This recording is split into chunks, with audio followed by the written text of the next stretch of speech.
Hello there, Miss Gross. Hi there. Happy August. I think this is the first August COG meeting we've ever had. Yeah. Hey, we're blazing trails, trendsetters. It's not the kind of trend I like to set. Right. More meetings, right? Yeah. Sharon Pandek, how we looking? Mr. Chair, we're still short a few people, but I've heard some beeps. If you want me to try to take the roll, we can see whether we're actually at quorum. We can give it a couple more minutes. We can give it 2 shakes, I guess, and we're right at 12 o'clock. So Chuck, you think we'll take about a minute and a half to let more folks join? I think, Mr. Chairman, you could welcome folks, give the pledge and your report, and then Sharon can do the roll before you go into the census item. Perfect. Then let's do that. We like to be prompt and on time, especially as we set trends and trailblaze into the month of August.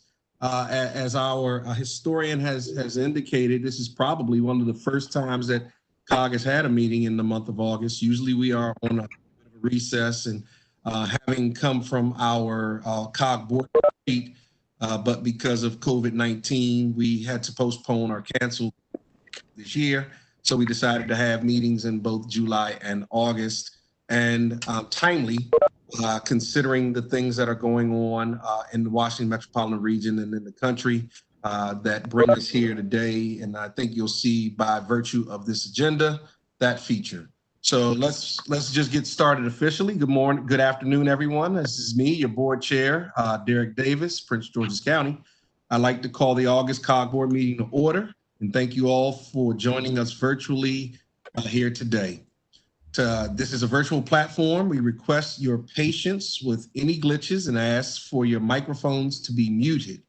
If you would like to speak, please make sure to unmute your line, then return to mute after speaking. Please take advantage of the chat box if you have questions that you would like to get to the table. First, I'd like to lead us in the Pledge of Allegiance, and then I'll provide a reminder of the virtual meeting logistics.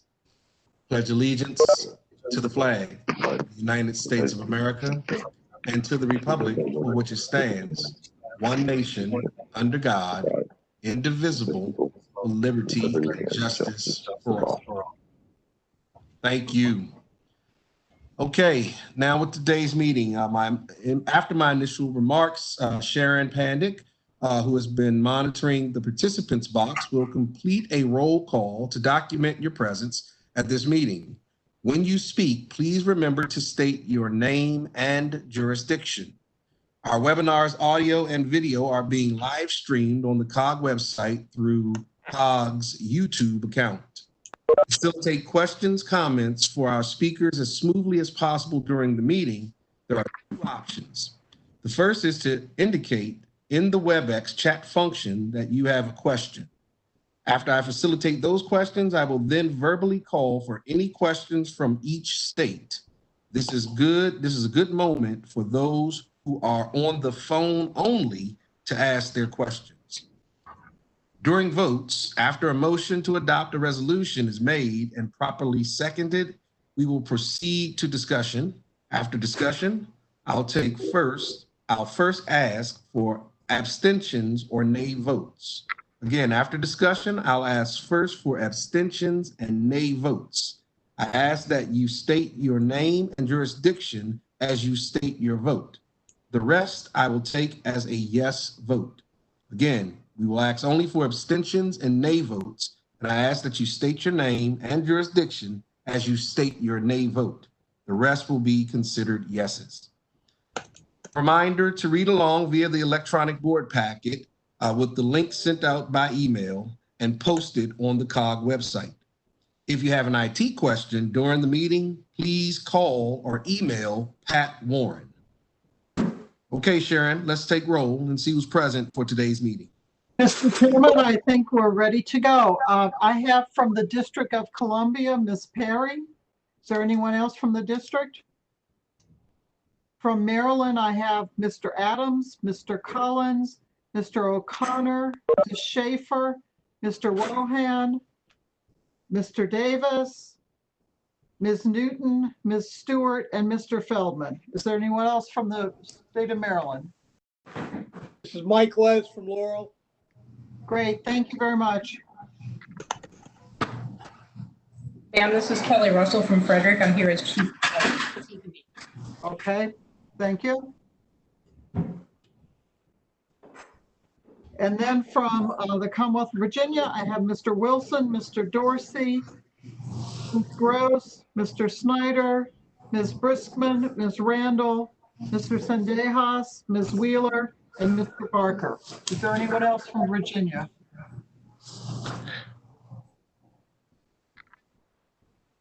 You have a quorum, Mr. Chairman. Thank you very much, Sharon. I appreciate you.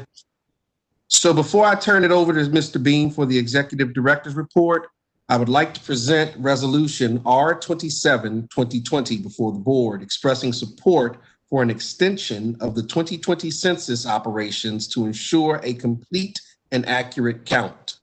The U.S. Census Bureau recently announced a plan to end all 2020 census counting efforts on September 30th, a month sooner than the original date. On the board's behalf, the Executive Committee approved a letter on August 5th urging the U.S. Senate to extend this deadline in order to ensure an impartial and exact census. The U.S. House of Representatives already included this language in its next COVID relief bill. We recognize that an accurate census count is not performed. If an accurate census count is not performed, an undercount has been shown to be correlated with the most marginalized communities, including people of color, young children, and low-income households. Is there a motion and a second to adopt Resolution 27-2020, supporting an extension of the 2020 census operations to ensure a complete and accurate count, ratified letters sent to the Senate by the Executive Committee? Kristen Dorsey so moves. Second, Supervisor Briskman. Thank you. There's been a motion and a second. It sounded like I had a motion by Vice Chair Dorsey and seconded by Ms. Briskman. Is there any discussion with regard to this item? All right. This is Beverly Perry. My only question is, we were asking for them, you said the resolution requests an extension. Are we requesting an extension, or are we just asking to keep the original? So as the resolution is fashioned, it is fashioned with the concern for the shortening of the census. Correct, but the original date would have been 30 days beyond. And so your question, Bev, is are we asking them to go beyond the original date that was set that wasn't shortened? Christian, you have a comment? Yeah, I think just then staff can correct me if I'm wrong, Mr. Chairman, but I do believe that we're asking for an extension along the line with what the House of Representatives has approved as part of their second COVID relief package. So that would be a 4-month extension on the statutory reporting guidelines. So it would enable the census to, they would still be determining what the ultimate end date would be, but it would extend the reporting guidelines 4 months. Okay. All right. Just a technical question. Thank you very much. Not a problem. Staff, does that sound like we've cut that exactly like we written it out? Yes. Just checking with Chuck. Perfect. Thank you. All right. Are there additional questions from board members from Maryland? Any questions from board members from Virginia? And we had a question from Ms. Perry. Any other questions from board members from the District of Columbia? All right. Are there any abstentions or nay votes? Mr. Chair. Senator Barker. Senator Barker. Yeah, I just wanted to make an observation. If there is a 4-month extension, what it will mean is that redistricting will not be completed in Virginia prior to the election that will be held for House of Delegate members in 2021. Would mean that they would need to run on their current districts rather than on the new districts, and presumably would be on the new districts in 2023. All right. Thank you for that note, Mr. Senator Barker. Appreciate that. So that was just a point of information. So there are no nay votes or no abstentions? Hearing none, the motion passes.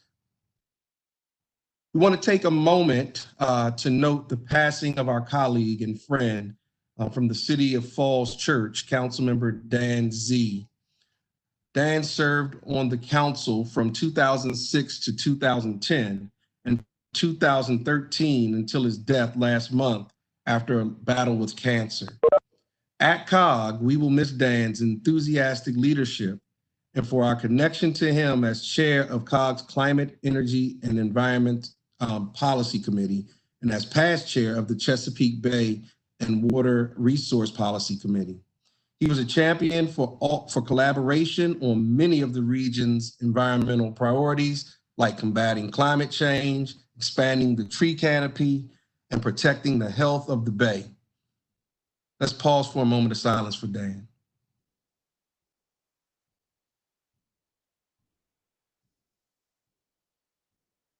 Thank you. As co-chair, I have the responsibility to appoint committee chairs, and I've asked Penny Gross to serve as the chair of the Climate, Energy, and Environment Policy Committee for the remainder of the year. Thank you, Penny, for stepping up during these difficult circumstances. Thank you, Mr. Chairman. I appreciate the confidence in me. And Dan had a passion for all things environmental, but he always did it with a calm and friendly approach, even though you knew there was a lot of strength behind it. So I served with Dan on many things for many years, and I appreciate the opportunity, even though it's a sad one, to be able to carry on what he was working on. Thank you. Thank you again, Penny. Let me move on to item number 3. This is the Executive Director's report. I'd like to turn over to Mr. Bean to give his updates for this report. Chuck? Thank you, Mr. Chairman. I have 4 items, each of which is a little bit dense, but I will go through it rather quickly. And if I can't answer questions during this board meeting, happy to take them offline. And the first up is contact tracing coordination. I think all of you are aware of contact tracing efforts within your jurisdictions. And we've been working behind the scenes to grease the skids of collaboration between the district and Virginia and Maryland for securely sharing contact tracing data. So I've been working with state epidemiologists to accomplish that. And to that end, the states have partnered with APHL, Association of Public Health Laboratories, to leverage that technology platform. The platform is up and running. States are testing it, and we're looking for that to be all set next week. In addition to the District, Maryland, and Virginia, West Virginia has come aboard, wanted to be part of this coordination, and we're aware that APHL and CDC are looking at this collaboration for potential use nationwide. So more updates to follow. Contact me offline for more information. I want to give a special shout out to our staff, Jenny Cheater, Principal Health Planner, Scott Boggs, and others that have been facilitating this collaboration. And next 2 items are coming up before the board. This slide is about setting a goal for 2030 for greenhouse gas emission reduction. This is what CEPC, that committee that Dan was chairing, Penny will chair through the next few months, working towards adopting a 2030 action plan. So as part of the effort, 23 greenhouse gas emission reduction goal is being considered for COG board adoption. I assume that this would come before you in October. Now, the goal would be in the range of a 40 to 50% reduction below 2005 levels by 2030. So COG has established goals like this in the past, In the 2008 Climate Change Report, we established goals for 2012, 2020, and 2050. We did not, however, establish a target for 2030, so that's been the work of CPC this year and for your consideration in October. COG staff have completed an analysis of the technical potential to meet a 50% greenhouse gas reduction target by 2030. The technical analysis is what would it take? It's going to take considerable actions by the jurisdictions, also the private sector. We'll need incentives and regulations to grow construction of net zero energy buildings and energy efficiency retrofits of existing buildings. In addition to the built infrastructure, we'll need to advance clean transportation investments, such as what was considered by the board in February of this year, the Transportation Climate Initiative, which is Atlantic Coast, or a potential for additional BRT or light rail. So more to come on that. This is dense material, but your counterpart colleagues from your jurisdictions have been analyzing this all year through CPC. Your staff have as well. So for more information, ask them, ask your environmental staff, or feel free to contact me and I'll put you in contact with respective COG staff. Thank you to Steve Walls and Mai Davis, Jeff King, Leah Bogg, and other staff that are working on this important effort. Next, please. Coming for your consideration next month in September is the creation of a one-year ad hoc committee on food and agriculture. As a bit of background, Chesapeake Bay Policy Committee formed an agricultural task force to advise on the implementation of recommendations in our What Our Region Grows report to develop a more connected, resilient food system, preserving agriculture, farm to table, etc. In the last few months, COVID-19 has affirmed the importance of collaborating across jurisdictions to support enhanced food security, to look at supply chain resiliency, and also to focus food solutions centering on racial equity. I know there's discussion amongst some jurisdictions right now about more flexibility desired from the federal government concerning flexibility of rules for how schools can deliver food to students and their families. So there's many issues involved in this, and we're looking for an ad hoc committee to sort through what's most important, is there a role for COG, and to make recommendations as a result to the COG board next year. So the creation of a committee will come before the board next month, excuse me. And the final slide. The final slide is related to fair housing analysis, fair housing plan. And we have a fair housing project team, which is the core group of jurisdictions, your housing directors, et cetera, as well as their public housing authority partners, working to create a regional plan and analysis to fair housing choice. This issue has been in the news because last month, HUD rescinded a 2015 rule that required local governments receiving money from HUD to identify and address patterns of racial segregation. After consultation with this group, the Fair Housing Project team, we're going to go ahead with this analysis. This group notes that the purpose of the regional collaboration is to help local jurisdictions meet fair housing requirements, which even with the rescission of this rule, it's still the law of the land, in a way that deepens the impact of their collective efforts. It can also help ensure that local governments are consistent, collaborative, and innovative, making them more likely to be effective and advance equity in our region.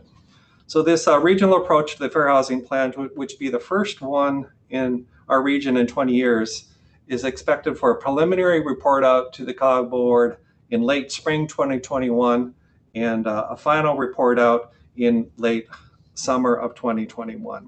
So more information is in a 3-page memo starting on page 19 of the board packet.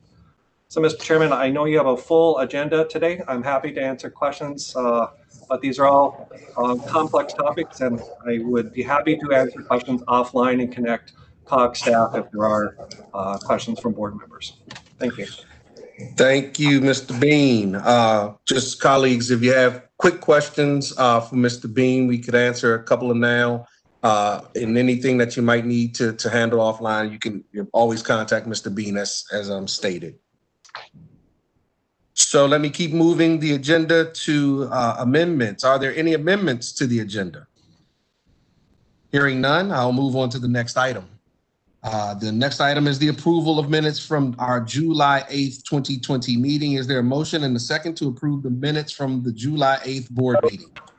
Move approval, Mr. Chairman. This is Penny Gross from Fairfax County. A second, Motion. this is Phil Mendelson, DC. Thank you, Mrs. Gross and Mr. Mendelson for that motion and second. Is there any need for discussion? Hearing no need for discussion. Are there any nay votes or abstentions? Hearing none, the motion passes. Let me move on to our. If I might, you realize that Mr. Mendelson is now on the line. We also have Mr. Elric, Mr. Mayor, and Ms. Bailey. Thank you much. Let's make those additions to and welcome our board members to the meeting. And thank you for that second, Mr. Mendelson. Let me keep moving on to consent agenda.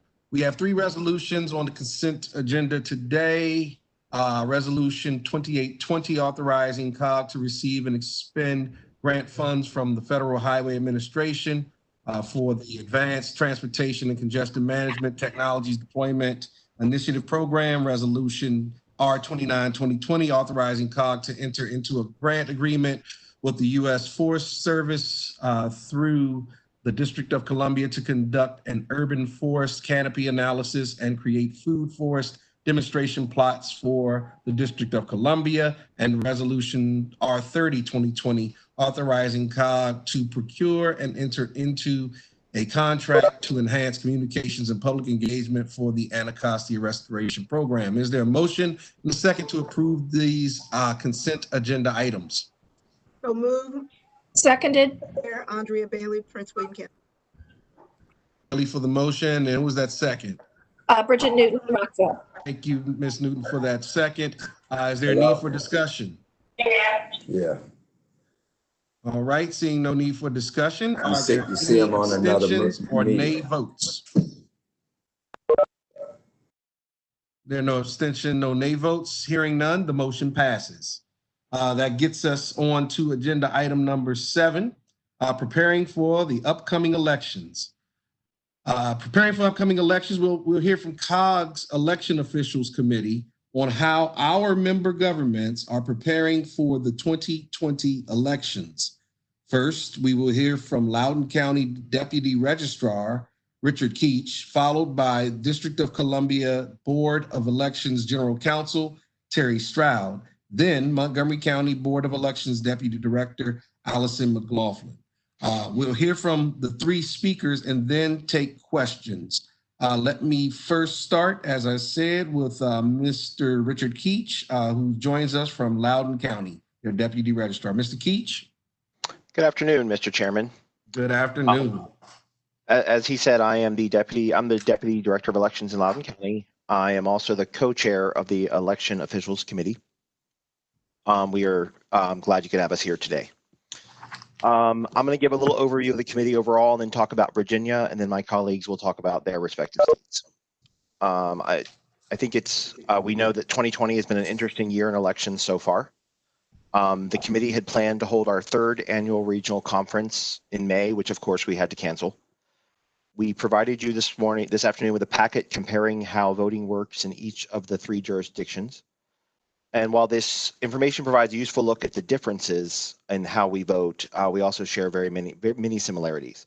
Our committee focuses on those similar issues that we all face, and we work together to support one another and share ideas to make the process smoother throughout the region.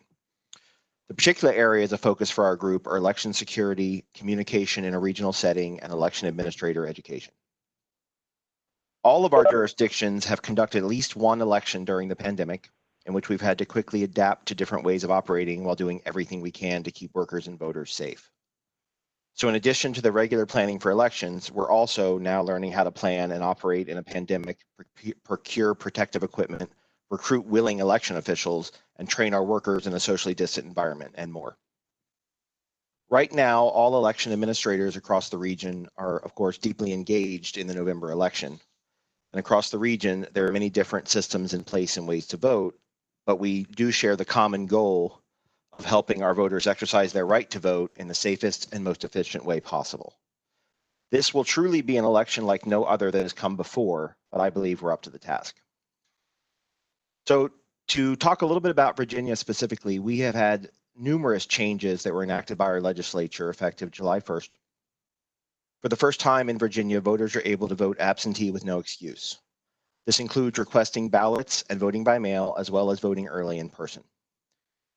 Between the implementation of the new legislation and the pandemic, we are seeing vote by mail requests that far exceed previous elections and even our highest estimates for the upcoming election. For perspective, in Loudoun County in 2016, we mailed approximately 4,000 ballots in our initial mailing in September. So far this year in Loudoun, we already have 22,000 applications for ballots, and we still have 5 weeks until we start mailing. We fully expect to mail at least 40,000 ballots in our first mailing and potentially 100,000 or more. Potentially 100,000 or more throughout this season.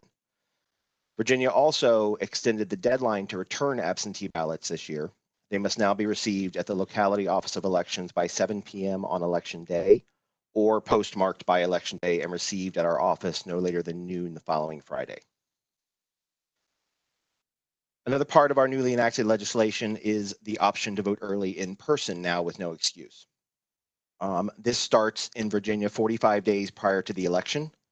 We believe this is one of the, if not the longest early voting period in the country. Many Northern Virginia localities will also offer additional satellite early voting locations during the last few weeks before the election. Information on those location dates and times are set by the locality and are available on locality websites. Between voting by mail and early voting in person, I anticipate the majority of voters in Northern Virginia will have voted prior to Election Day. Another newly enacted law that will affect voters in Virginia this November is the removal of the requirement that voters show photo identification in order to vote.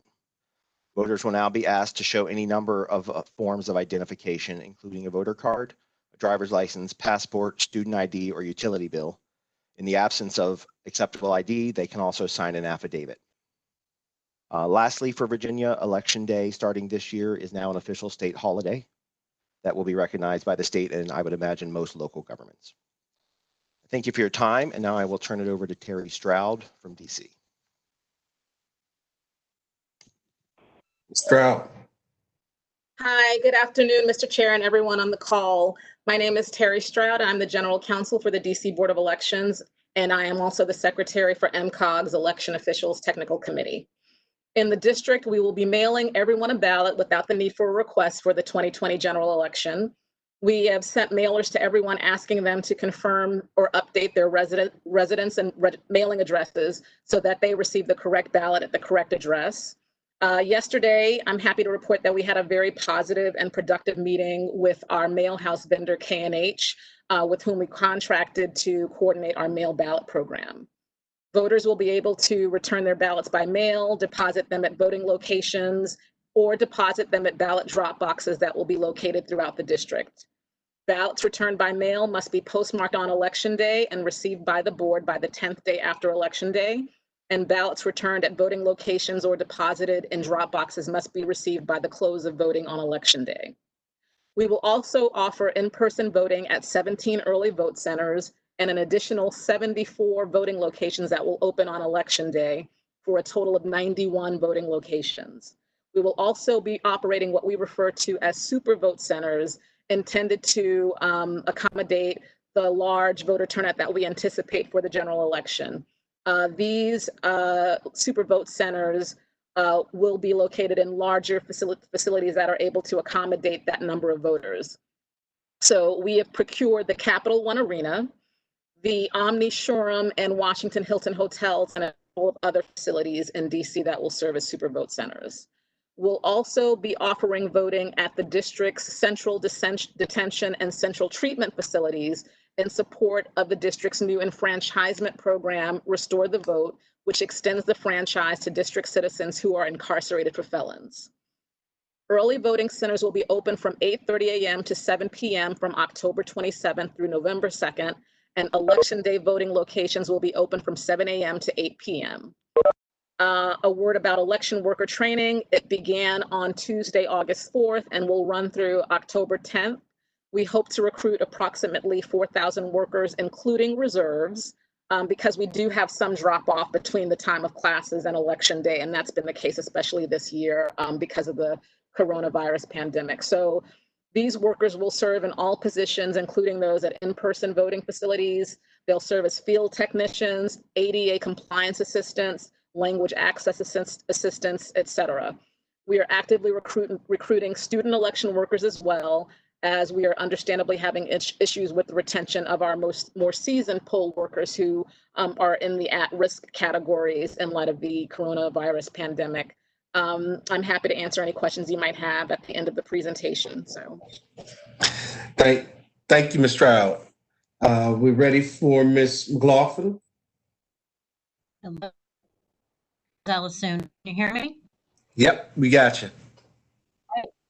Well, in your packet, I'm sad to say, is already out of date because we provided that to you. It included different information than what was in the proclamation.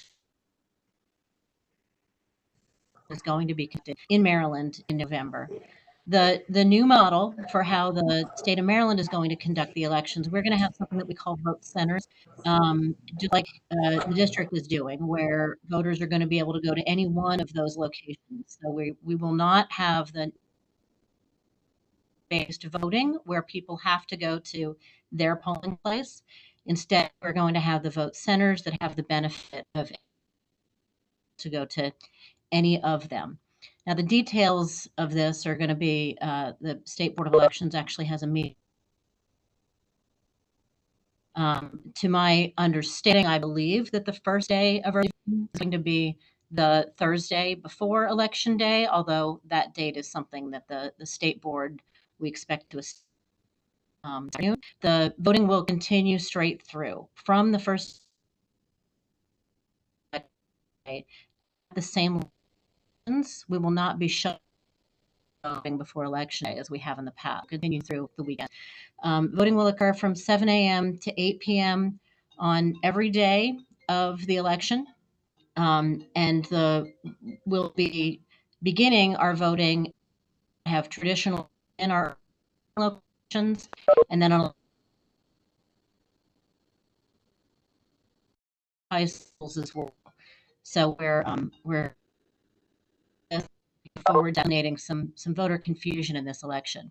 Now, of course, we are heavily on voting by mail in this election. We have certainly had an extremely high pickup in voters requesting their ballot to vote at home. To give you some perspective, here in Montgomery County, Maryland, in the 2016 election, and we had 650,000 registered voters, received 10,381 absentee ballots at that time. And typically we would not see more than perhaps 10% of our voters who would vote by mail. And in the primary election, 1,000. In the primary election, we counted nearly 200,000 ballots. And so the scale of the vote by mail is dramatically higher than what we have ever done before. For the general election,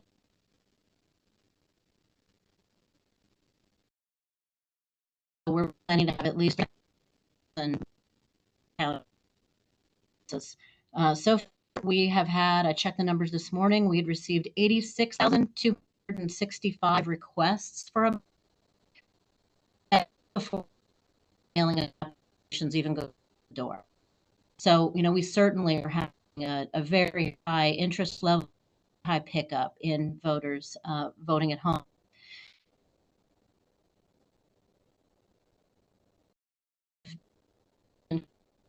Right now out there, office, we are only asking voters to rely on the Postal Service for that one leg of requesting and receiving their ballot from the post office. So, of course, they know when they get it. They know when they have their ballot in hand. And then from that point on, when the voter votes their ballot, takes their time to do that at home, the information will be there with their ballot about where they can go to drop off their ballot. We have our own drop boxes as well as prepaid postage if you choose to use the post office to turn it back. And so very hard to out there, make sure voters understand the availability of those drop boxes and the opportunity to return their ballots in the boxes before the day.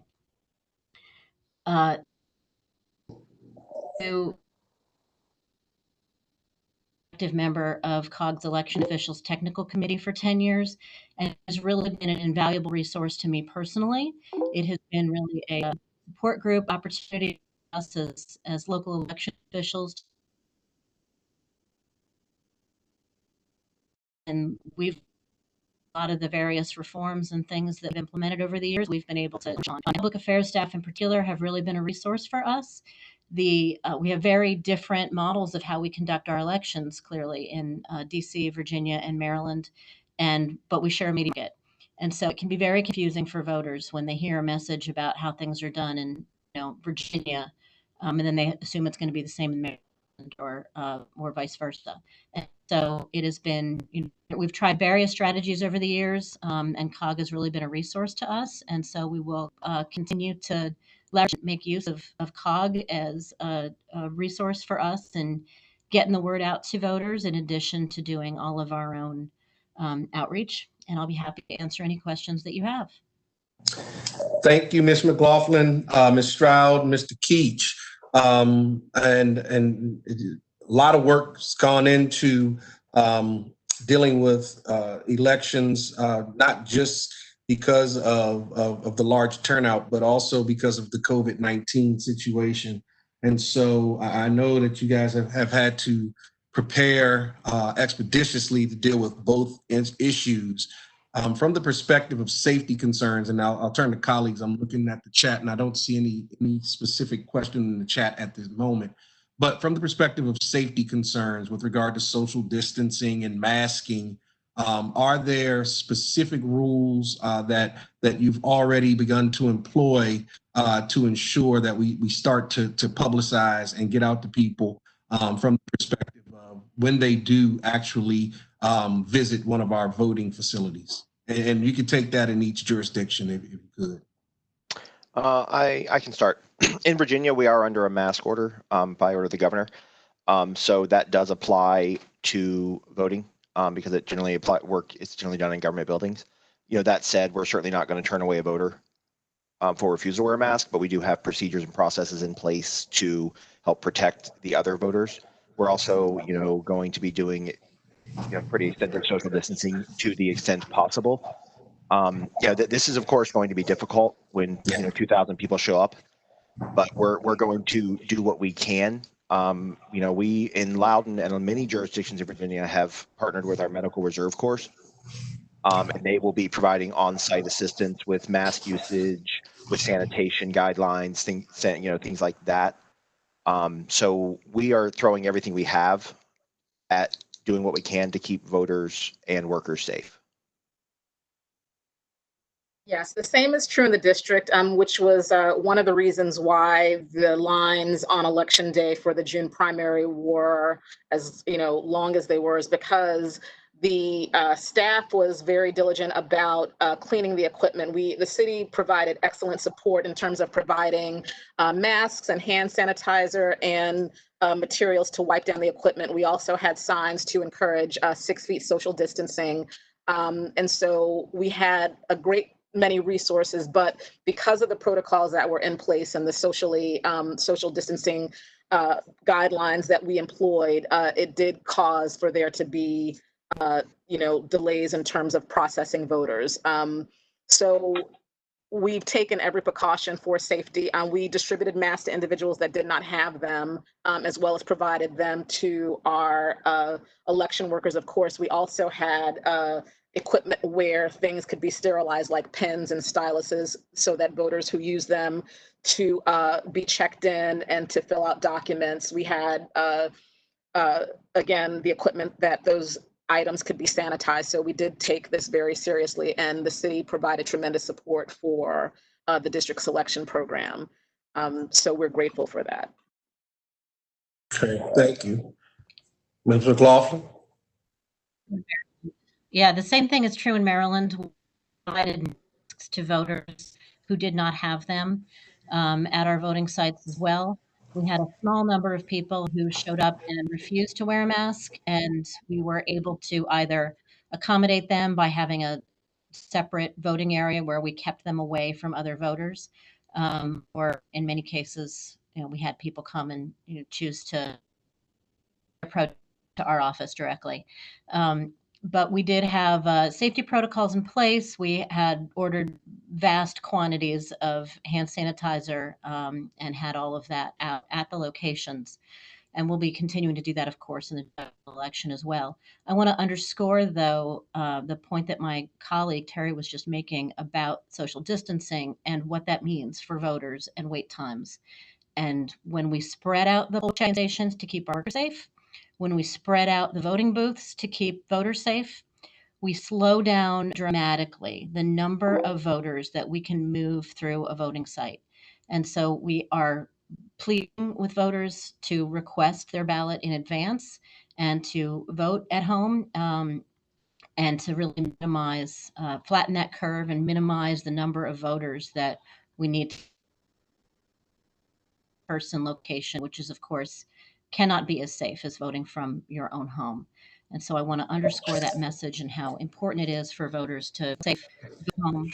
I also want to mention that, of course, we put a high premium on worker safety as well. This is not a job that we can readily tell and do. And so it's been very important to us to keep county employees safe. We have just instituted workplace testing today that we're doing here at the Montgomery County Board of Elections to make sure that we identify and properly keep everyone safe here at our workplace as well. Maintain social distancing. We had a mask order in place in our office since well before the primary election, and so we're taking every protocol that we can to keep workers safe and to keep voters safe. And we ask that voters vote at home, stay safe, vote at home.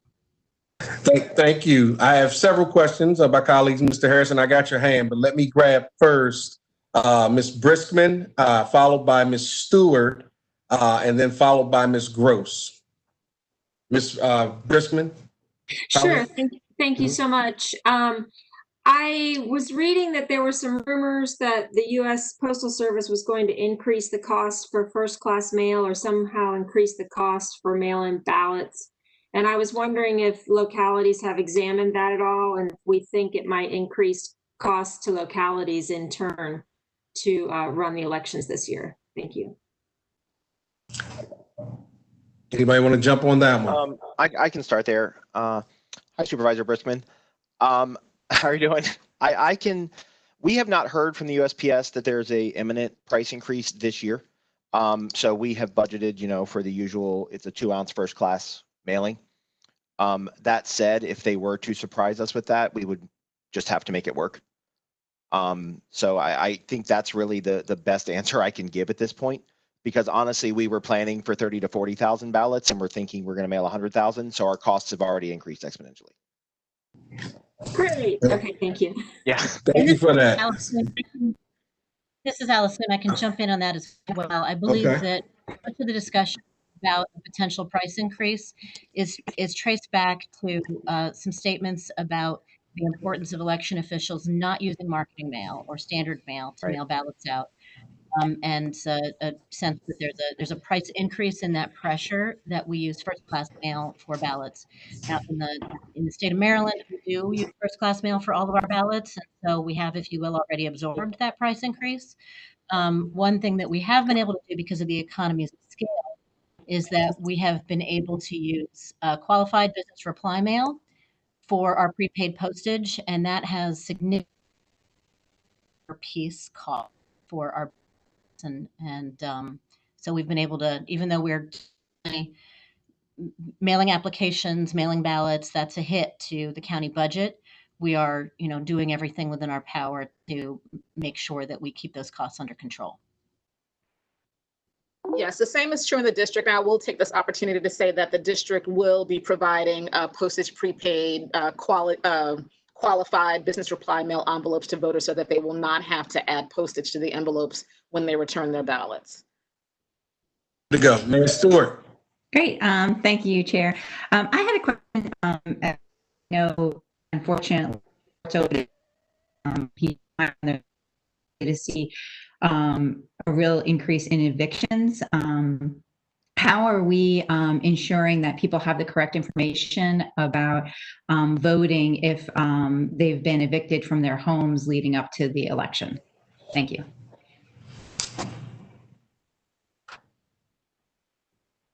Got to take her on that one, Ms. Stroud? Okay. Is that Ms. McLaughlin? Sorry, I got a lag. Right along. For our voter registration deadline is 3 weeks before Election Day.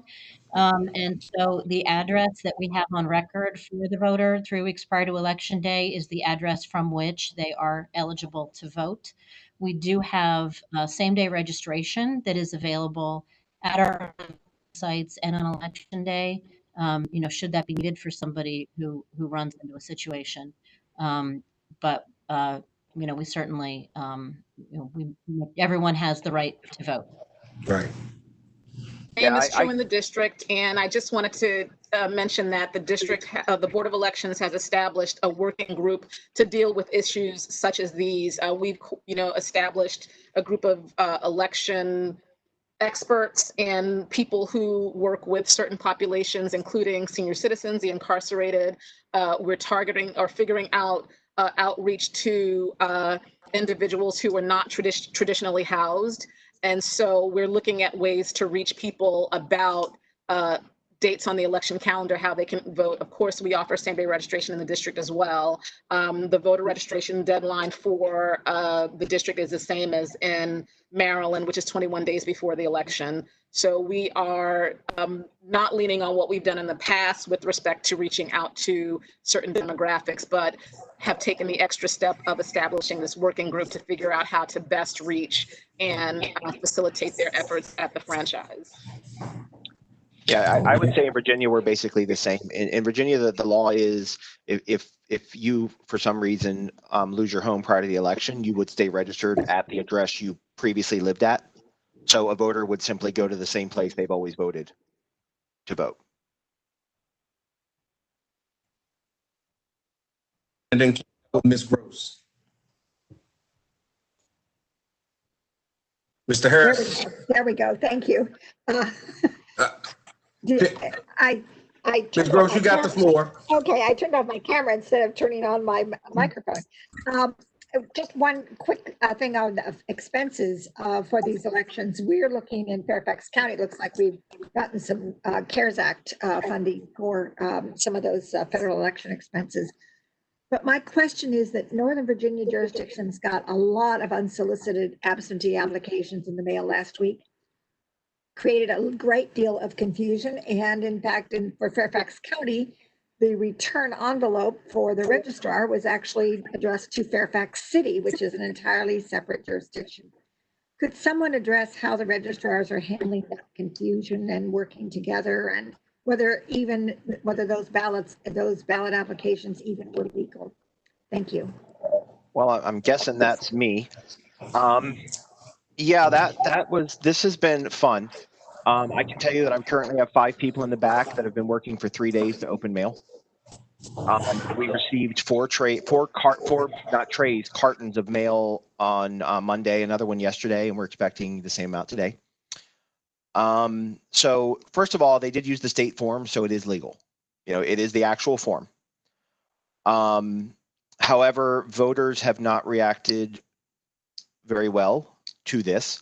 So our staffs have been bombarded with phone calls wanting to know if this is legitimate. And then the follow-up to that, of course, was the people that did use it. We have been bombarded with applications. And I would say at this point, it looks as if a quarter of them have not been filled out completely. So we are looking at, to be quite honest, we're looking at a processing nightmare.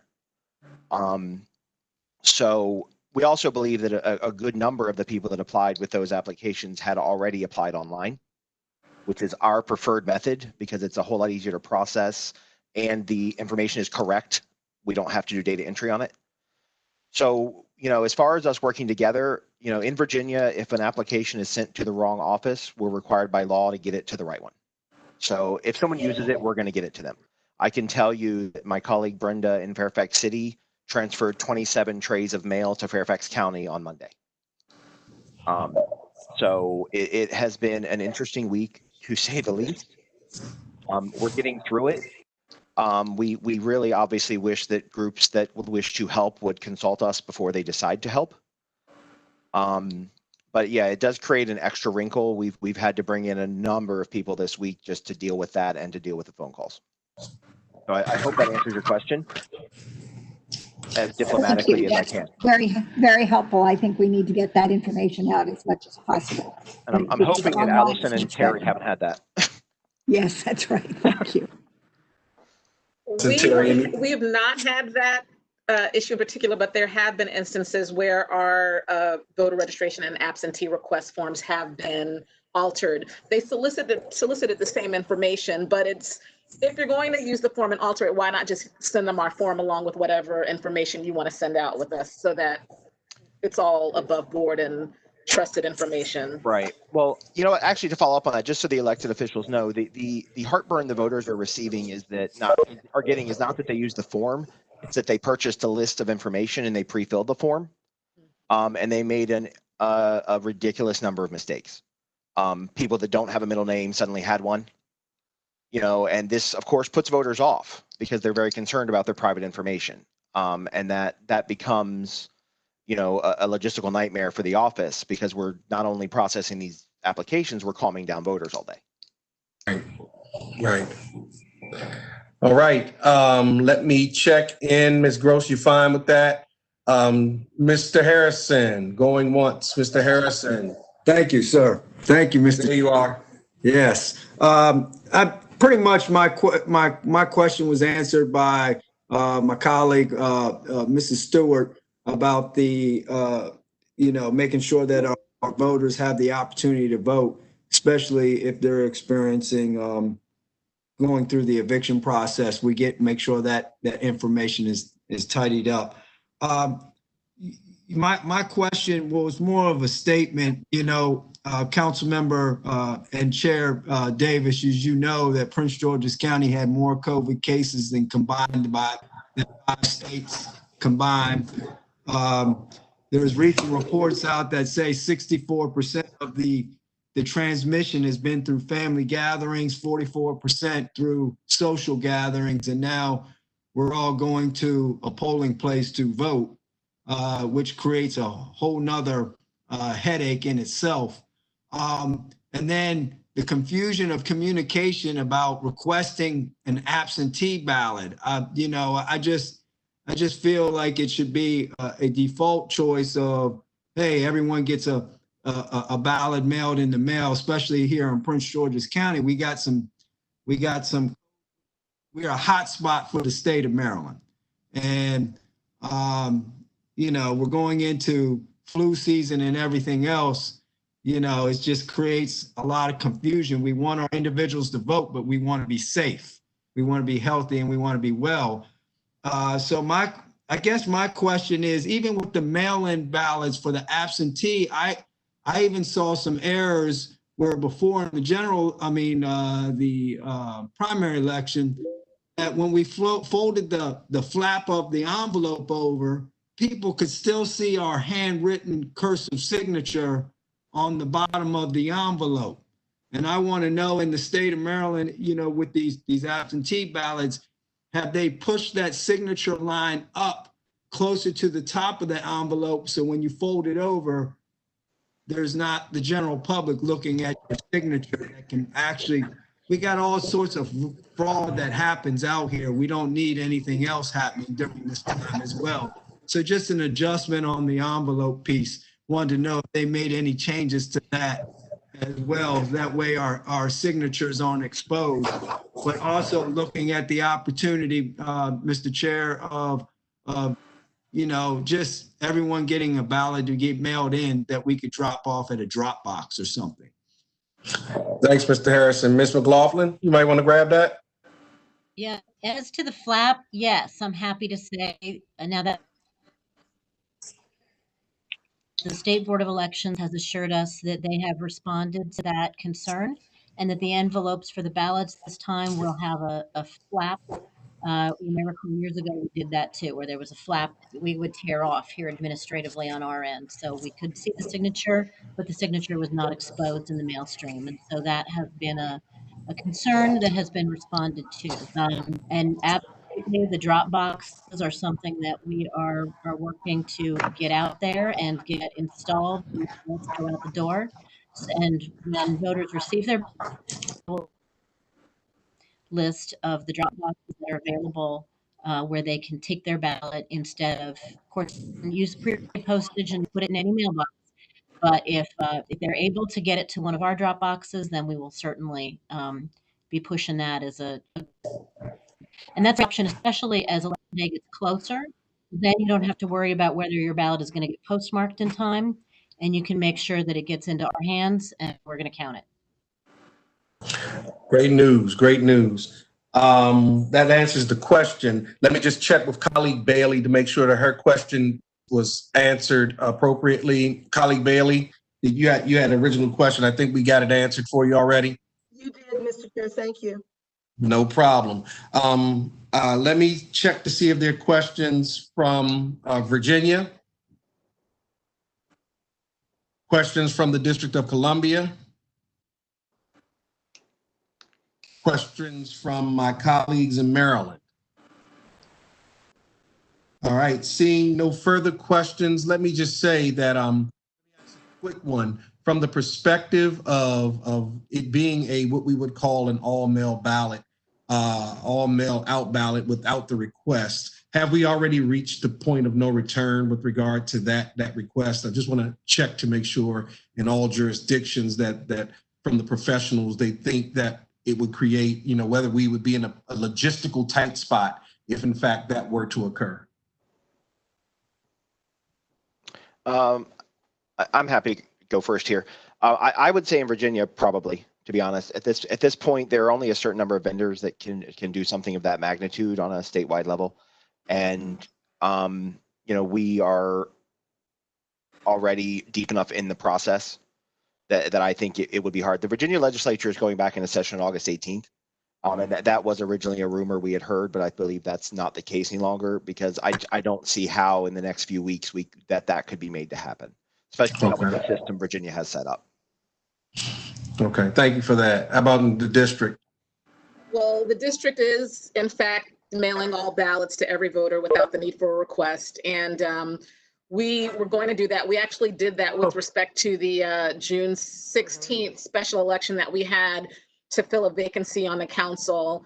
And there's actually legislation pending that mandates that the district do it. We did it in the absence of that legislation, feeling that we had the authority to do that. But there is, in fact, legislation that is due to be enacted or become effective on August 17th that will mandate the mailing of ballots to every registered voter. Great. Thank you. Marilyn? And from the perspective of the local election officials in Maryland, a decision was made for ballots to go out the door to all voters. That would lighten our workload because we've got a lot of data entry to do on all of those requests. As far as the state, procurement timetables, the requests are going to be mailed out the door in about 2 weeks, and the ballots that have been requested up to that point are going to be going out the door in about 2 weeks. But the decisions about mailing a ballot are not locals. So, colleagues, thank you for that, and let's thank our board elections staffs from the various jurisdictions for all of the work that they've already done this year to deal with this pandemic, to deal with this crisis, and let us be mindful that, in this day and age, that these decisions have to be made purposefully with the safety, health, and welfare of all of our citizens in mind, and that at the last minute, we should not be bantering back and forth politically about how the vote can be conducted here in this great country. Our region, I think, is setting an example for others, and I think that across this country, we're all working very hard to make sure that everyone's voice is heard and that every vote does count and has an opportunity to be counted. Our goal should be to lighten the load on those people who are working diligently behind the scenes to make this happen. And I hope that this presentation will help inform our processes throughout this region, throughout this country for years to come. So with that, and I see no further questions, let me thank you again for joining us, and we appreciate you taking this time with us today. Thank you. Thank you. Let me move on to item number 8. The board will be briefed on regional land use initiative that advances our goal of shaping transit-oriented communities. We'll hear from our COG Deputy Executive Director for Metropolitan Planning, Mr. Conti Shkirth, then from Liz Price, the Executive Director from Urban Land Institute, which was one of COG's Regional Partnership Award recipients last year. Let's see, just a few words, just a few things from the perspective of context. Back in January, we agreed to take a focused look at building successful transit-oriented communities. We want this since we want to optimize the way we use land in the region to maximize mobility and accessibility. We also want to do this because this is one of our regional housing targets, to add 325,000 new housing units in regional activity centers near high-capacity transit stations by the year 2030. The TPB has been working on this topic, specifically how to ensure that the communities in the immediate vicinity of these transit stations have the infrastructure to access the station by walking, by biking, or by scooting. I will ask Conti to brief us first, and then we'll have a guest speaker who will share her perspective about next steps in transit-oriented development. We will entertain questions and comments from members after that. Mr. Conti, the show is yours. Thank you, Mr. Chairman and members of the board. I'm glad to have my chair, Ms. Russell, join us today, and other members of the board, Mr. Darcy and Ms. Newton as well. This is work that started a few years ago, and I'm glad to have this opportunity. In your meeting materials packet, you will find a memo from me, a rather lengthy one, which details the recently completed work of identifying transit access focus areas for our region. These transit access focus areas are really activity centers that either has or is planned to have a high capacity transit station in them by 2030. So the memo details why the TPP undertook this work and how it was done, and where these access areas, focus areas are located. I will not go into the details of the technical approach of this work. Instead, I will describe how the study's output supports some of the work that this board at COG has been doing to optimize land use, to address the region's housing needs, and build transit-oriented communities. Next slide. So one of the documents guiding the region's approach to growth is the Region Forward Vision. This document enunciates the 4 tenets, foundational pillars, if you will, upon which this region bases its growth policies. And these are prosperity, accessibility, livability, and sustainability. And I believe that this board has seen these 4 tenets not as independent, rather as interdependent. I say this because there is an overlap in the various performance indicators for these 4 principles described. For example, actions that are intended to improve accessibility will also improve livability and sustainability. So by being interconnected, these various strategies work synergistically And they come together nicely like pieces of a puzzle. Next slide, please. One important aspect of livability is an adequate supply of housing, particularly that is affordable, with affordable access to jobs and other activities. Further, this adequate supply of housing is captured in one of the targets, which is to increase the number of housing units in activity centers near high-capacity transit stations by 2030. It's also just not adequate housing units. It is also the location of these housing units. And that is reflected in yet another target, which is to make new housing affordable to lower and middle income people. One of the ways to do this is to reduce the household's transportation costs. And that is exactly what happens when you make transit more accessible and a viable travel choice. So then the question becomes, how do we do that? Slide 4, please. The housing targets note that these new housing units would be in activity centers and near high capacity transit stations. So the TPB asked, where are the regional activity centers with planned high capacity transit stations in them? How many of these will there be? So to answer that question, we used COG's activity centers map and the TPB's long range transportation plan called Visualize 2045, which lists all of the transportation projects that are planned to be funded in the next 25 years. Doing this, we determined that there are 208 areas in the region which will be in an activity center and have a high capacity transit station in it by 2030. And these are displayed on the map.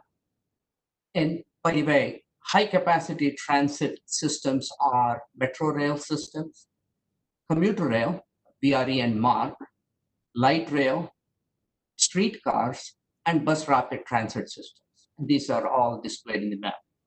Now, another thing on the map is a gray shaded area, and these are called equity emphasis areas. You adopted an equity statement not too long ago.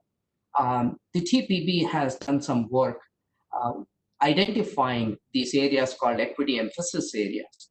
These are areas with a very high concentration of lower income and minority populations. So of the 208 activity center and high capacity transit station areas, 164 of them are also in an equity emphasis area. Next slide,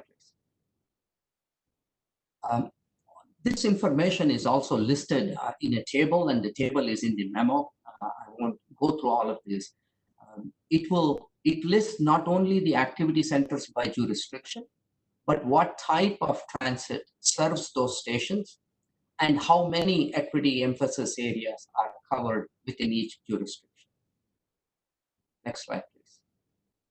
So, having identified these 208 station areas, we then asked how many people are expected to be living within walking distance of these stations.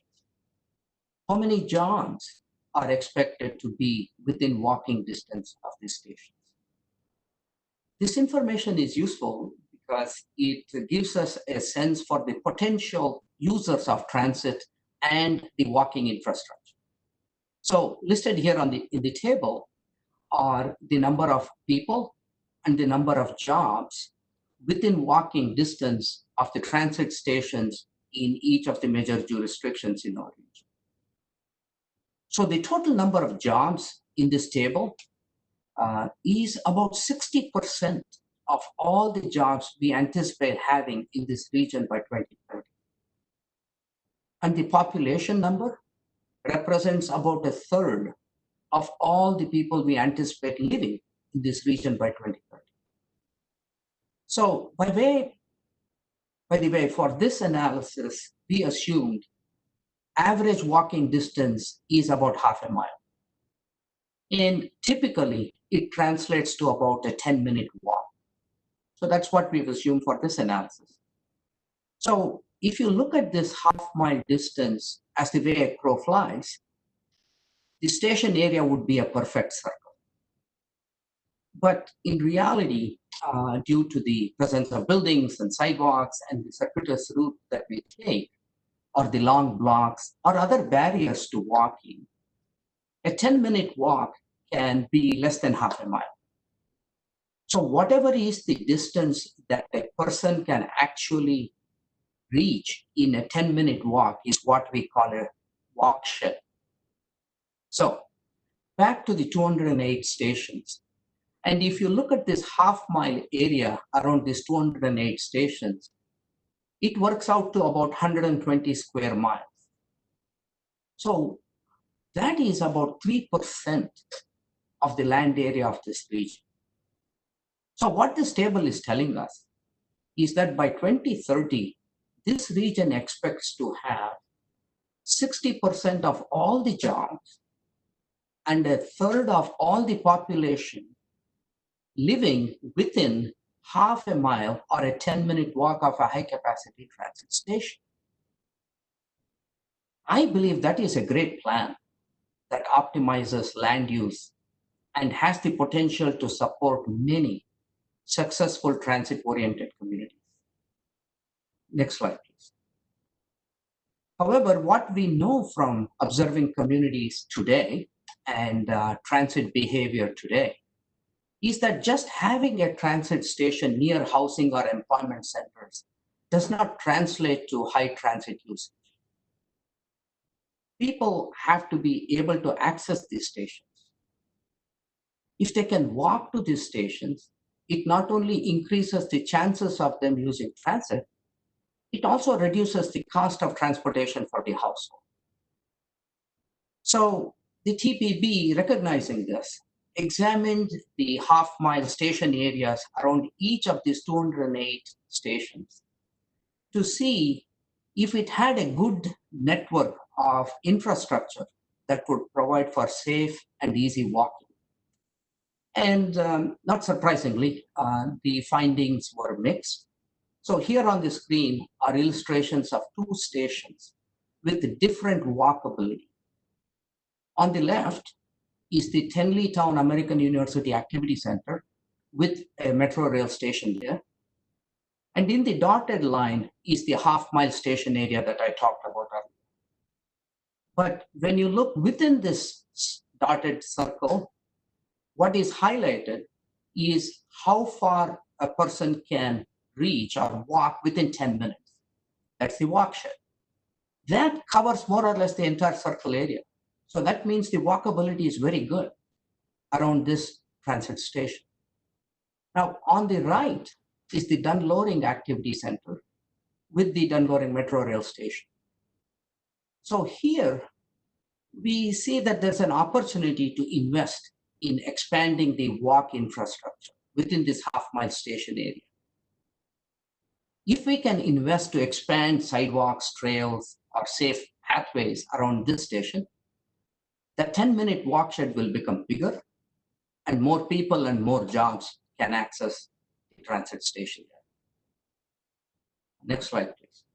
So, Mr. Chairman and members of the board, in conclusion, this is what the TPB is calling transit access focus areas, meaning here are the places where prioritizing transportation investments will be important to build successful transit-oriented communities in the region and also to achieve housing targets and make housing more affordable. So providing this low-cost walk access to transit will not only make transit usage viable and accessible, it will allow us to increase our return on the transit investments that we have already made. It will help us optimize the use of this very valuable land, just 3%, and then reduce the need to own auto or reduce the auto ownership costs for households. So this is why the TPB is calling on its member agencies to prioritize projects, programs, or policies needed to make these improvements at all of these 208 station areas. the TPP did identify 49 of these as having the greatest deficiency in walk infrastructure, while also having a higher potential users of transit. So there are 49 that TPP has identified, but it is calling for investments at all 208. So hopefully, Mr. Chairman and members of the board, you accept this linkage to improving walk access to transit stations and housing and transit-oriented communities. And members of this board will be able to assist in prioritizing and realizing these investments. So that was all I had, Mr. Chairman. Thank you very much. Conti, informative as usual. Let me turn, and it's always great to hand things off to someone you hand off awards to. So let me turn to Ms. Price, this time for a handoff with regard to the transit-oriented development and transit-oriented communities. Ms. Price? Thank you so much, Chairman Davis. I really appreciate the invitation to be here today to share some thoughts on the important work that TPP has just outlined. For those of you that are not familiar with the Urban Land Institute, we are a global nonprofit, and our mission is to provide leadership in the responsible use of land and in creating and sustaining thriving communities. I run the local chapter of ULI, and we have 2,500 members from across the DMV that represent all facets of the real estate and land use industries. I appreciate the opportunity to share the private sector's perspective on the value of transit and access improvements that were discussed earlier. Clearly, we are in extraordinary times, and while our members think it's too soon to predict the more permanent impacts of COVID, it's clear that it will influence our behaviors and activities long term. That said, from the private sector perspective, transit and accessibility to transit remain extremely important and key drivers of value. As this group knows better than most, transit-oriented development has been responsible for much of the growth of the region in the last decade. Housing and offices within walking distance of metro garner rent and sales premiums that have driven higher property values, which have filled public coffers. Real estate located within a half mile of metro represent nearly 30% of the area's tax base on land, just 4% of its land. The private sector is a big supporter of transit and Metro in particular, and they rallied for dedicated funding through the Metro Now campaign with COG and others. And our members are generally concerned about the economic viability of Metro given the current crisis and lack of commitment for federal support during this time. And we believe we need to do whatever we can to sustain the system during the pandemic so that it's here for us when we need it as we work through the recovery and beyond. To that end, ULI believes it's a wise investment during tight times to improve access to existing transit assets and thereby expand ridership now and in the future and support the ongoing viability of our transit network. I think one of the bright spots here is that we have a much richer network of transit to work with than we did just a few short years ago. Whereas transit stations were the driver of TOD development in the past, and you needed to be able to walk to a station within 10 minutes, as Conti just outlined, roughly a half mile. We now have many other modes to layer onto our commuting patterns, and then we could think more broadly about transit and access. Specifically, the introduction of bike share and scooters and the increase in the number of people comfortable biking in the region. I would encourage this group to think not only about the half mile walk shed around transit areas, but really the 3/4 mile or even the mile mobility shed, as some have called it. I know that this is something COG will be looking at next year, and I believe it's a huge opportunity to capture even more riders if we identify safe biking and scooter and walking routes within a larger perimeter. We also know that the quality of that walk or ride impacts people's choices. If you have to cross busy roads or wait for long lights or walk through cracked sidewalks or in dark areas, you're less inclined to use transit if you have other options. And that's where public investment is really critical to improving transit access. Developers don't control the right-of-way, so they often cannot make these improvements, and particularly smaller projects don't have the budgets to address some of these missing connections. So these are lower cost, but high impact opportunities that will help unlock the full potential of the huge capital investment we have all made in Metro. The equity emphasis of TPP's recommendations are also critical. While for some communities, transit is a choice, many are transit dependent and those should be prioritized. Rhode Island Avenue Metro is a great example of a successful strategy such as this. Edgewood is an affordable housing complex with 800 or more units. It's located nearly adjacent to the Metro tracks, but it's on the wrong side of the tracks from the station. And it was a long and unsafe walk across a busy boulevard and under the tracks to get to the station until a pedestrian bridge was built just a few years ago to make it a safe and direct connection. So we think these are really wise investments that will greatly expand access for those that need it most. As Conti mentioned, transit and walk and bike investments also improve affordability of housing. Residents who can reasonably live without a car can obviously save money, and that can expand the income they have available for housing and their options. Parking is also a very large cost associated with urban projects. Parking ratios have been coming down over the last years for transit locations. And if those were to increase in the future, it could jeopardize future projects or certainly raise the cost of development as well as rents. Two things I'll mention in closing that are maybe a little bit tangential to access, but I think important to mention. An important part of maximizing transit ridership is maximizing the land use in transit areas, promoting higher density mixed use development that will increase ridership and reduce car usage. This is particularly important if we're going to meet COG's housing targets by 2030. Currently, only 2% of the region's land is zoned for high density mixed use development, whereas 98% is low density drivable suburban. And clearly there's a clear opportunity to expand the ridership base in the future. And then finally, expanding transportation options generally. While public transit is important and vital, we hear from many of our apartment owners in the city and close-in suburbs that their residents are looking for housing with options. So transit, yes, but also they want to be able to walk, bike, and Uber to their offices, to shops, to dinner. So I know the next item on the agenda is expansion of safe bike lanes and trails. And I just want to emphasize that those are also critical investments that will support smarter growth. And with that, I'll turn it back over to the chair. Thank you, Ms. Price. Appreciate that. You and Conti seem to have practiced. It worked very well together.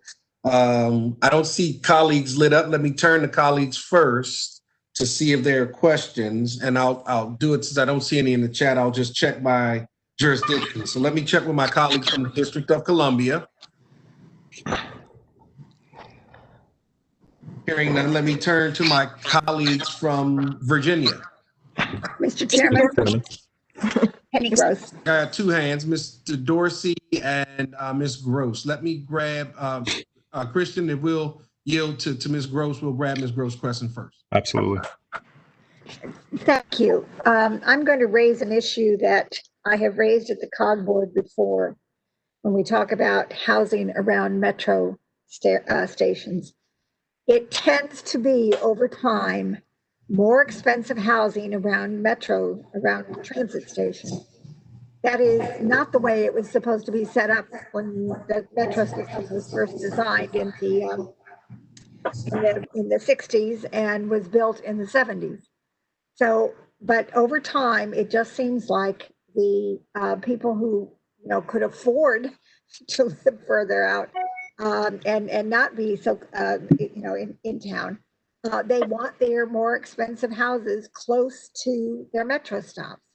That runs afoul of our effort to get people affordable housing near transit areas. So what kinds of things can we do to ensure that we're not, the market doesn't overtake the good planning that we've been trying to do over time?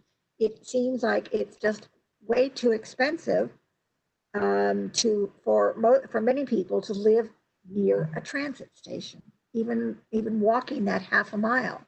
You looked at he showed Dunloring.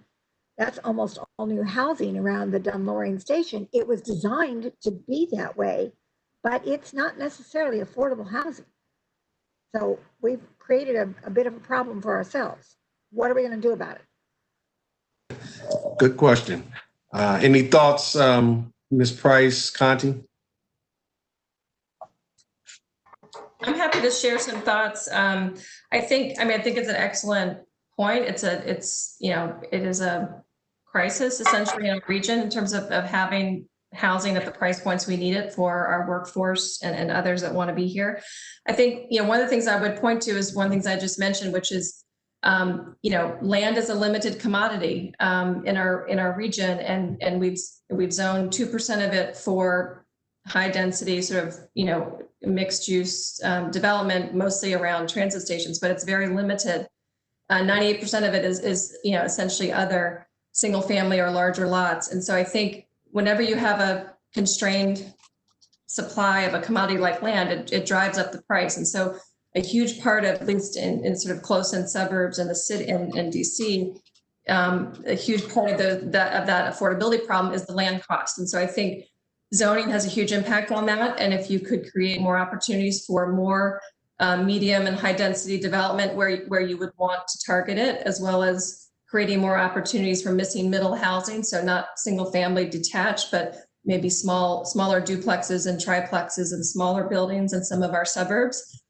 You would create, you'd be able to affordability, but it's right now the land cost is driving a lot of that, as well as, of course, the cost of construction, which most recently have been on the uptick. But I think the land use policy is a real opportunity for the region, which essentially costs nothing to change or to affect. Mr. Chair. Senator Barker. One second, Senator Barker. Let me grab Vice Chair Dorsey first. Okay. Thank you, Mr. Chairman. And as someone who sits on the Transportation Planning Board, I just want to voice my enthusiasm for this work. I think it's really just critically important, and want to just reiterate how this dovetails so importantly with the work that we did with COG, setting up housing and affordability targets. I do want to spotlight just something that is a challenge that we're going to need to wrestle through as a region. As much as the policy creates the clear basis for our land use policy being able to achieve density that supports transit, and that if we improve walk sheds around transit, we're able to accommodate more of that density. As much as that's really clear, it's intuitive, hopefully we all get it. It does require a great degree of political will, because we realize that so many of the public dollars that we have to invest in transit and transportation infrastructure is historically and systemically biased towards road construction and road building. And it requires a great deal of political will to be able to commit to developing those multimodal facilities for walking and biking and other alternative modes. So this is just more of a highlighting that we have a key role in making this happen. And I realize that it doesn't come without some political difficulty, but if we all do it as a region and do it concertedly together, maybe that makes it a little bit easier for people to commit to this. Great comment. It creates the affordability, as I think Ms. Price intimated, that the more land we make available that works along this path, the better we have effort to control price, and creating affordability, as we know in our conversation from last year, will require public-private investment, and it will require a little bit from everybody and a lot from us as the government. So every time we begin to have that conversation, it's hard for us to walk away from that table without thinking that we're going to have to make major investments as well. So just didn't want to leave it without that being said. Senator Barker. Yes, just to respond a little further to what Supervisor Gross had talked about there. I spent 5.5 years working with the task force and then getting implementation of the plans for Tyson's Corner. And we're particularly focused around the 4 metro stations that have come in there in that area now. And a lot of it was dealing with how can we get the development right where we want it, and how do we get it mixed use development, and how do we get affordable housing incorporated in it. And what we did was we actually had a significantly higher threshold, percentage of housing would have to be affordable housing near the metro stations to be able to give them the density that they would like to get. And what it did was two things. One, it allowed the increased density over what previously had been planned to the developers and the landowners, who would then be able to maximize profits from that. And that gave them the flexibility to be able to agree to a substantial amount of affordable housing. We did, as a result of discussions with a lot of the landowners in there, end up saying that not all of the affordable housing had to be right at the same place where the high price housing was that Supervisor Gross was talking about, but it had to be in Tyson's Corner, so that everyone, all the affordable housing that was generated from that was within basically a mile or mile and a half at most of the stations there. The other thing was that there was a little bit of a pushback at the end from just a couple of landowners. And so the Board of Supervisors scaled back a little bit on the affordable housing commitment that had to be made, but we still got an increase over what the county policy was elsewhere in these types of developments around the county. And long-term, it will pay significant benefits. But it's being able to be flexible in terms of how you get that affordable housing there and working with it to make it something that is economically viable for the developers. Thanks, Senator Barker. Also, you know, that the whole idea of incentivizing and creating and subsidizing what it is you want to create befalls your land use plan. So, you know, what you want to create, the planning effort, as well as what you incentivize, what you will get. So we have to be cognizant of that as lawmakers as well, as we work with the development community to make these transit-oriented communities happen. Let me grab questions from the state of Maryland. Anyone from the state of Maryland? Yes, Mr. Chair. Go with it. Identify yourself. I don't see your picture. Yeah, this is Patrick Lyon from College Park. How you doing today? Hey there, man. How are you? Doing well. So I am really excited about this presentation and all this work. As also as a member of the Transportation Planning Board, I know that this has been a focus for a long time. I'm glad to see this prioritization. I think it's important to really focus our energy in certain locations, but I also hope that we can continue to look at corridors and not just at particular stations. We're going to have the Purple Line coming through College Park, and all along the route of the Purple Line. I think it's important to provide those connections. We're working around the College Park Metro Station on our Discovery District, which is not one of these priority places, but something that we're definitely focused on. I want to encourage the COG staff and TPB staff as we implement this to really help put together the tools and the framework for how local jurisdictions should be looking at this and focusing on putting resources into making this happen. The implementation piece of it is definitely going to be key. But thanks again for bringing this forward and appreciate all the good work. Let me see. Bridget, is that you? Yes. Thank you. Thank you, Mr. Chair. I want to associate myself with the comments that have been made, and thank you to Connie and Ms. Price for this presentation. I would hope that we can continue this conversation. As former Chair Dorsey said, it is the political will that's going to happen, that's going to make this happen.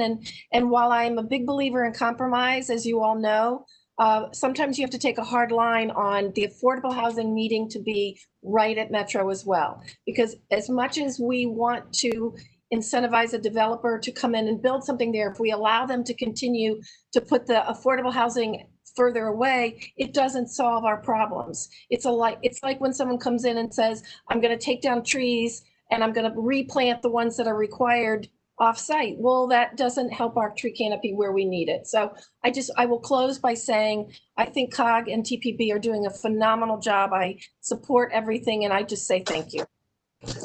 Thank you for that. And I think, Chuck, if I'm not foreshadowing, I think the COG chair and the TPB chair plan to get together sometime in the very near future. Is that right? Yes, sir. Increasing focus on integrated planning on transportation and land use, two sides of the same coin. Hey, absolutely. Can I get in there? Absolutely. Did I lose you? Hey there, Mark. How are you? I'm good. How are Last you? comment by our friend who's joined us from my great partner up to the west, Montgomery County, the county executive. I think that's Mr. Elrich. You can close us out. We have about 2 more minutes on this topic. I'll try to be quick. Great trepidation. Try to make some points really quickly. First place, our zoning makes it almost impossible to provide affordable housing. If you zone the entire area around the metro station without reservation for high rise, the cost of the land and the cost of the construction goes through the ceiling, and you're not getting any affordable housing. So we get very little. What we get is MPDUs, but we don't get anything level because it's not sustainable in that kind of environment. Real estate, low rise, and use gardens and use the low rise apartment buildings in an urban area to provide a mix. Second is the transit routes in Montgomery County. Because I agree with Patrick that the focus on metro stations is not really appropriate. We have example 355 in the core city's transit way that will bring transit to many, many communities that do not have to be zoned for high rise. In fact, the zoning on many of these places is a slightly lower density, not single family along the routes, but mostly townhouse and low rise buildings, which changes the cost per square foot of construction and makes it easier if I have to subsidize something to subsidize it there. So I on urban areas. And the other problem is if all the space in the urban area gets to housing, what's happening in Bethesda, then you wind up with no jobs, and which means those people become renters, which means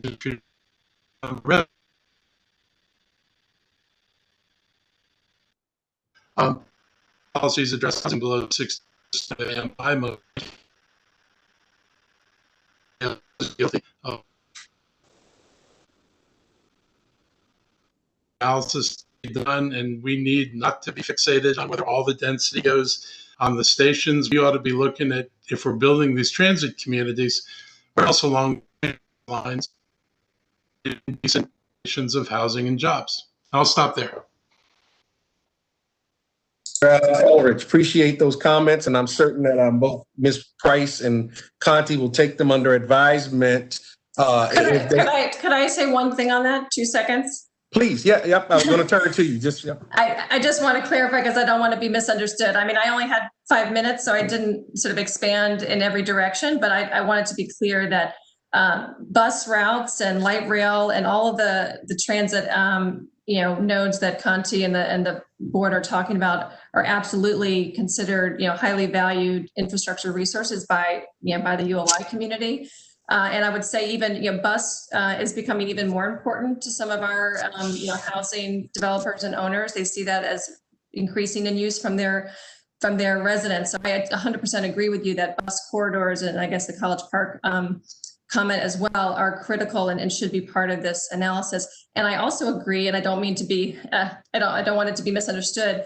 I agree with you that there's real opportunity for mid-rise density, as you described, in some of the blocks away from metro or from bus corridors, and that's really where there's a huge opportunity for affordability because of the cost of construction, as you mentioned, wood frame versus high rise. So I don't disagree with you. In fact, I completely agree with you. So I just want to make sure that in my brevity, I did not gloss over too much, and want to make sure that's understood. Appreciate it. I'd love to talk with you. I wish there was some analysis because it affects how much you decide to put in urban areas.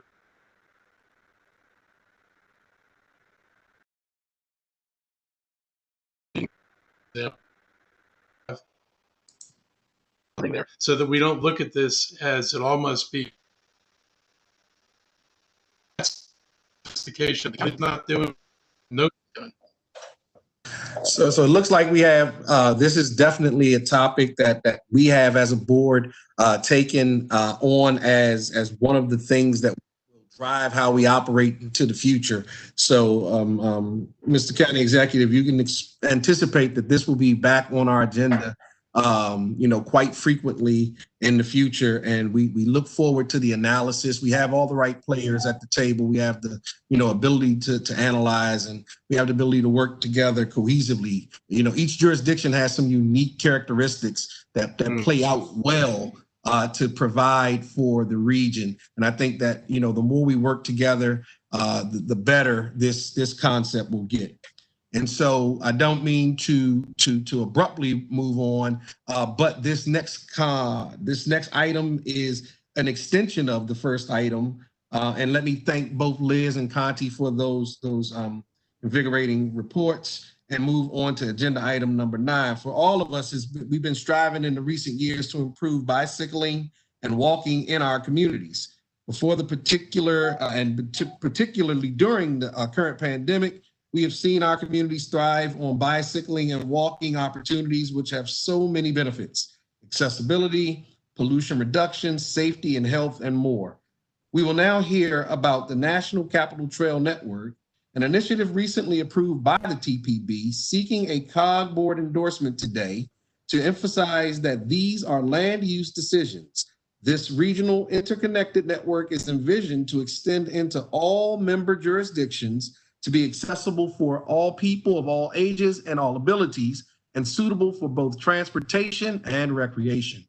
We will first hear from Andrew Meese, Systems Performance Planning Director and COG's Department of Transportation and Planning, who will describe the new network, followed by Greg Billing, Executive Director of the Washington Area Bicyclist Association and longtime COG partner, who will comment on the network's importance and its impacts. After the two speakers, I will entertain questions and comments from members. After that, the board will then be asked to approve Resolution R31-2020, endorsing the vision for the 1,400-mile National Capital Trail Network. Andrew is up first. Mr. Meese. Thank you, Mr. Chair, and good afternoon to members of the board. Andrew Meese here to talk about, as you introduced, the National Capital Trail, an outcome of a collaborative effort with member agencies and other organizations, including the Washington Area Bicyclist Association, the extent and impacts of this network on the region, and I'll tell you a little bit about the synergies with your jurisdictional activities and how the National Capital Trail Network may contribute to the goals of COG's Region Forward vision. Could we go to slide 3, please? As you may know, the Transportation Planning Board approved its latest transportation plan, Visualize 2045, in 2018. New in Visualize 2045 compared to previous plans were aspirational elements and initiatives beyond projects for which there was committed funding, and among the aspirations was the National Capital Trail, a set of trails in the core jurisdictions of the region, and to go beyond the original National Capital Trail to create a regional trail network that extends into all TPB member jurisdictions. Following an 18-month effort, TPB was able to approve that network at its July 22nd meeting. Please go to slide 4. Here is a map of the National Capital Trail Network as approved in July, and you can see the extent to jurisdictions throughout the region. And although you can't see the details at this scale, there is a link there in the lower right, which you could, at your leisure, go and find a zoomable map to take a look at. Also note on the map the geography of the region's equity emphasis areas. In a moment, we'll consider the extent of the network into those areas, as well as COG's defined regional activity centers. And this is the July 2020 version of the map. We're expecting it's going to be updated annually, and the biggest hope is that we see some of these plan segments convert to existing as things are built. Please go to slide 5. This table was also in your read-ahead memo, provides some metrics by which we can measure the National Capital Trail Network.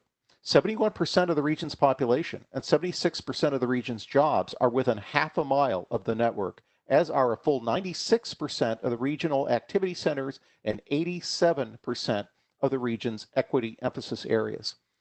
About 45% of the 1,400 miles are already existing, 55% planned. Please go to slide 6.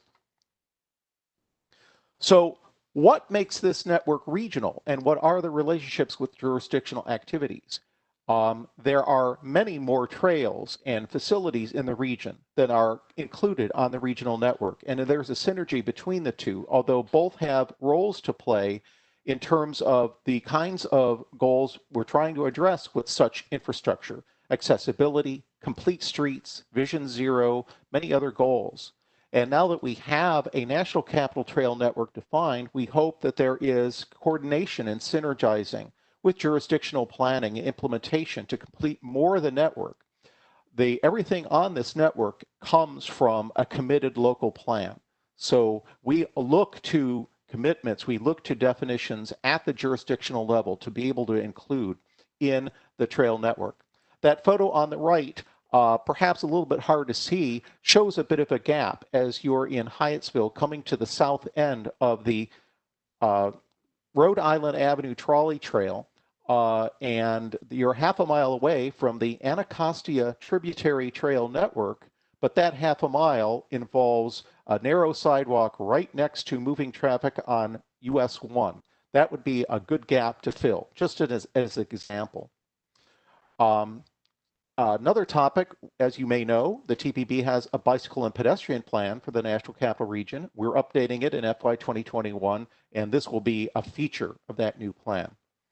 And very importantly, TPB instructed its own staff to give additional consideration in a couple of the grant programs that we help administer: transportation alternatives and transportation land use connections. Please go to slide 7. Slide 7, please. Yes. So you saw this in Conti's presentation, the overview of Region Forward and how the National Capital Trail Network may support these 4 major Region Forward accessibility, sustainability, prosperity, and livability goals. Please go to slide 8. This slide and the following 3 will crosswalk how the National Capital Trail Network potentially supports Region Forward's goals. This slide shows the accessibility targets, and we believe that the network supports the goals of reducing vehicle miles of travel, increasing safety, linking regional activity centers, and increasing the share of walk and bike trips. Please go to slide 9. Among Region Forward sustainability targets, the National Capital Trail Network hopefully will contribute to reducing pollution and enhancing green infrastructure. Please go to slide 10. Regarding Region Forward's prosperity targets, we hope the network will increase access to opportunities, especially for those who do not own a motor vehicle. Additionally, studies in other areas, such as for metropolitan Philadelphia, have shown positive economic impacts of walkable placemaking and of expanding bicycle infrastructure. Please go to slide 11. And for Region Forward's livability targets, we hope the network will improve safety and increase opportunities for health-boosting active transportation. Please go to slide 12.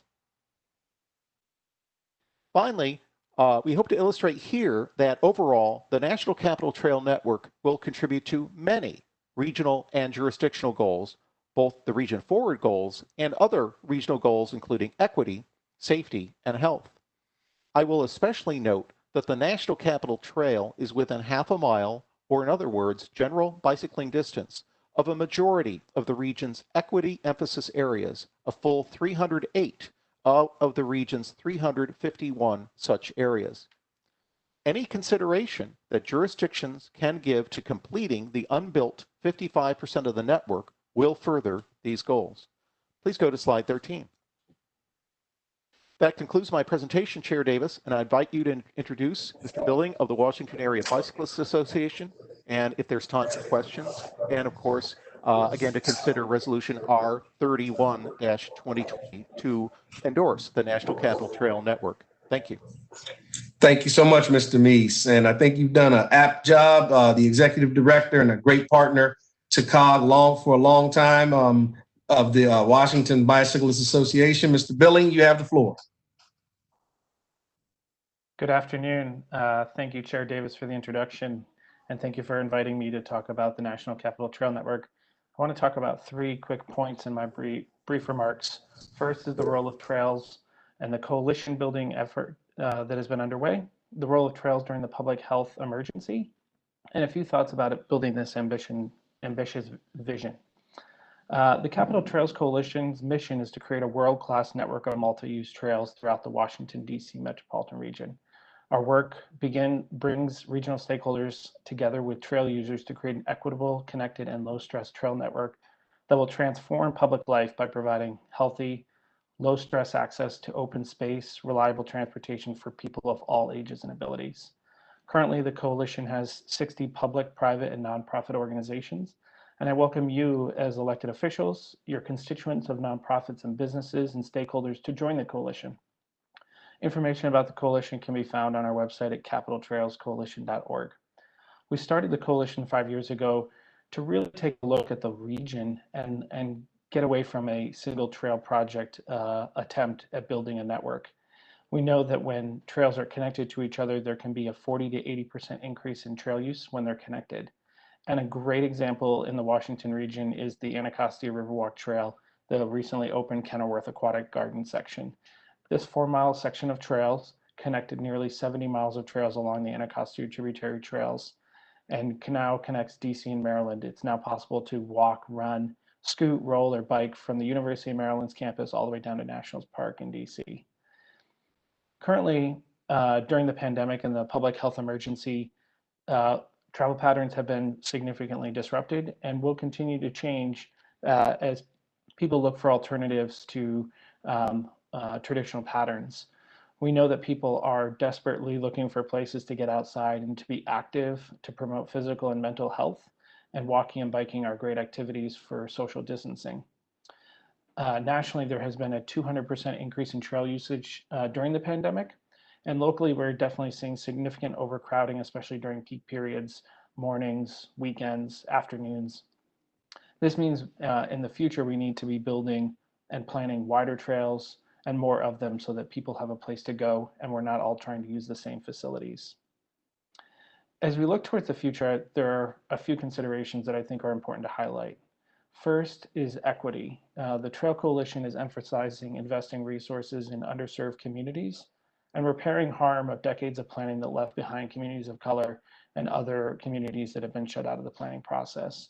The coalition completed in 2019 an equity trail prioritization project. And this was to focus from about 120 trail projects down to 16 that really focus and serve low-income communities of color, high population density, and serve the regional activity areas in line with the work of the Council of Governments and the Transportation Planning Board. Second, the connection of transportation and land use. I think that today's discussion has really shown the importance of walking, biking, transit, walkable neighborhoods. It's important to understand that trails can provide connections between activity zones and distances and connections that may not be possible or quickly built with transit. Walking, biking, electric bikes and scooters can provide those connections. Additionally, we know that electric bikes and electric bike share are increasing the average distance traveled by a person using those modes by 50%. And so what was traditionally thought of a 1 to 2 mile bike shed is now becoming more of a 3 or 4 mile bike shed. Also, trails are really space efficient and they don't require the purchase or acquisition of large public rights of way. And we can make quick connections between places with the trails. I think that finally, 2 last points is one is the importance to understand the return on investment as we head into economic recovery following the pandemic. One, we did an analysis of the inner network of trails. The total cost to build out what is unbuilt in a smaller network is about a $1.1 billion investment, but it would actually show about a $500 million cost savings per year in reduction of long-term illness and disease. And it will also help spur local economic activity, restaurants, bars, and small businesses. And finally, resiliency. We talk about sustainability, but it's important that we have our eye continually on fighting climate change and reducing climate change emissions by encouraging carbon-free travel. And finally, resilience in our transportation system, as it's important that transit and our roadways have a backup system during national emergencies, pandemics, health events, and other large events that might impact those ability to move people. The trails provide a backup system or a redundancy in our transportation system overall. And with that, I want to just again thank the Board of Directors and Chair for inviting me to speak, and I look forward to the discussion and any questions you may have. Thank you very much, Mr. Meese and Mr. Billing, for your insights and your work for this on the region. We hope to continue the collaborations such as these with the WABA and other partners. In the essence of time, let me get a motion on the floor. So is there a motion and a second to adopt Resolution 31-2020 endorsing the National Capital Trail Network? Mr. Chair, I'd like to move to adopt Resolution R31-2020. This is Patrick Wine from College Park. That sounds like my friend, Mr. Wine from College Park, making the motion. Is there a second? Chair, Supervisor Bailey from Prince William County. I second. Thank you. That gives me an opportunity to get this on the floor for discussion. And colleagues, just noting the time is looks about 1:54. So let me facilitate discussion in the manner that we have already employed over the rest of the day, and start with questions first from the District of Columbia. Any questions from colleagues from the District of Columbia? Hearing none, I'll move on to colleagues from the state of Virginia. Questions from colleagues from the state of Virginia?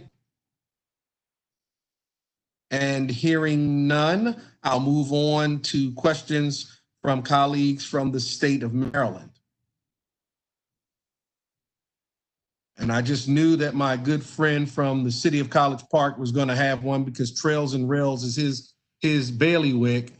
So I'm gonna use the chair's privilege just to see if Mr. Bowen wants to ask a question or make a comment before we go to the vote. Sure. Thank you, Mr. Chair. I do know we're short on time, so I'll be very brief. But I just want to, and I think Mr. Billing and Mr. Meese really summed it up well. But I'm really excited about the opportunity this presents in terms of connectivity to really enhance our transportation system and make sure that trails work. We've done a pretty good job of making trails, building trails around the region in the past. But now we're working on connecting them and really making them effective so that they're good. It's great to go out riding on a weekend. I'm sure we've all been doing it recently. But connecting them so that we can get to the places that we need to go every day, to our jobs, to our schools, everywhere. So I'm really excited to see this moving forward. I was happy to support it before the TPB, and happy to support it today as well.